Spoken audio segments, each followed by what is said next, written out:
बहुत बहुत स्वागत है आपका अपने YouTube चैनल अपना स्टडी पॉइंट में। मैं पुष्पा यादव। प्लीज़ आप मेरे चैनल को लाइक और सब्सक्राइब करें और बेल आइकन को दबाना ना भूलें प्लीज़।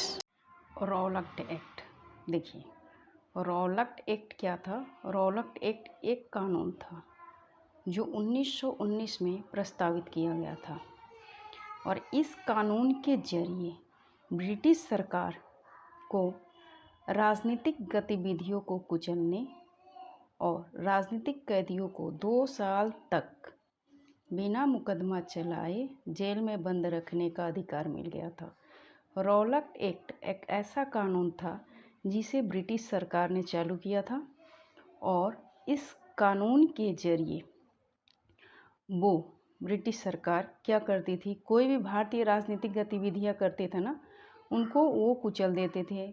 राजनीतिक जो कैदी होते थे उनको 2 साल तक बिना मुकदमा चलाए जेल में बंद रखने का उनको अधिकार मिल गया था। महात्मा गांधी ने 1919 में 6 अप्रैल को रौलक्ट एक्ट के खिलाफ आंदोलन चलाने का फैसला किया। हड़ताल 6 अप्रैल को शुरू होना था।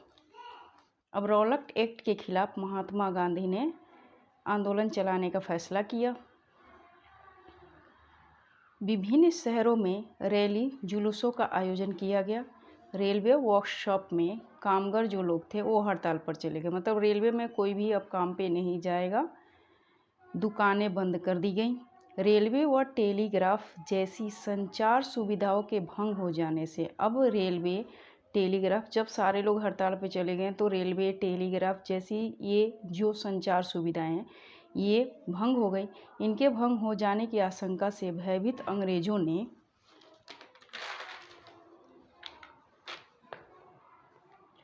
राष्ट्रवादियों पर दमन शुरू कर दिया। अब जो राष्ट्रवादी थे उनका दमन करना अंग्रेजों ने शुरू कर दिया।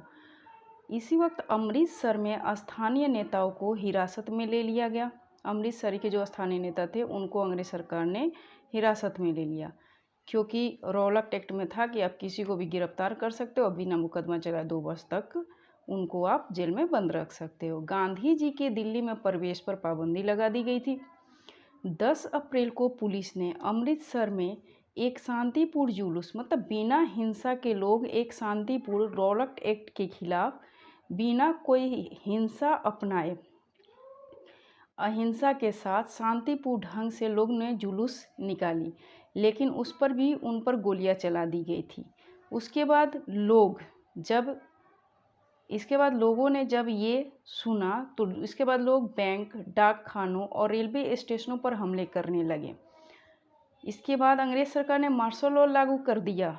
लोगों को दबाने के लिए अंग्रेज सरकार जो थी यहाँ पर मार्शल लॉ फिर से लागू कर दी। रौलक्ट एक्ट तो था ही, उसके बाद इन्होंने मार्शल लॉ लागू कर दिया। मार्शल लॉ में ऐसा लॉ होता है जिसमें ज़्यादा लोगों को एक साथ इकट्ठा होना मना होता है, और इस मार्शल लॉ की कमान जो थी वो जनरल डायर ने संभाल ली। अब हम पढ़ते हैं जलियांवाला बाग हत्याकांड। देखिए क्या था जलियांवाला बाग हत्याकांड।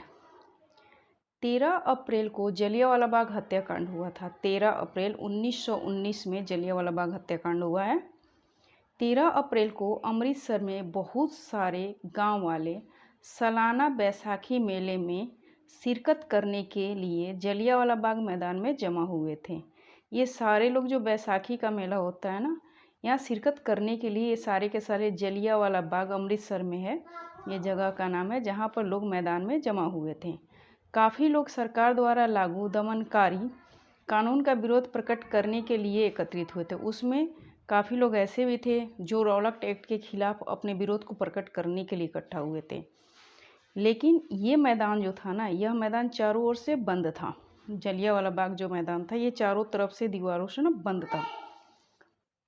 शहर से बाहर होने के कारण वहाँ जुटे लोगों को यह पता नहीं था कि इलाके में मार्शल लॉ लागू किया जा चुका है। ये जलियांवाला बाग जो था, ये स्थान जो था वो शहर से बाहर था, और बाहर होने के कारण वहाँ जितने भी लोग इकट्ठा हुए थे उनको ये नहीं पता था कि मार्शल लॉ लागू किया गया है। जनरल डायर हथियारबंद सैनिकों के साथ वहाँ पहुँचा।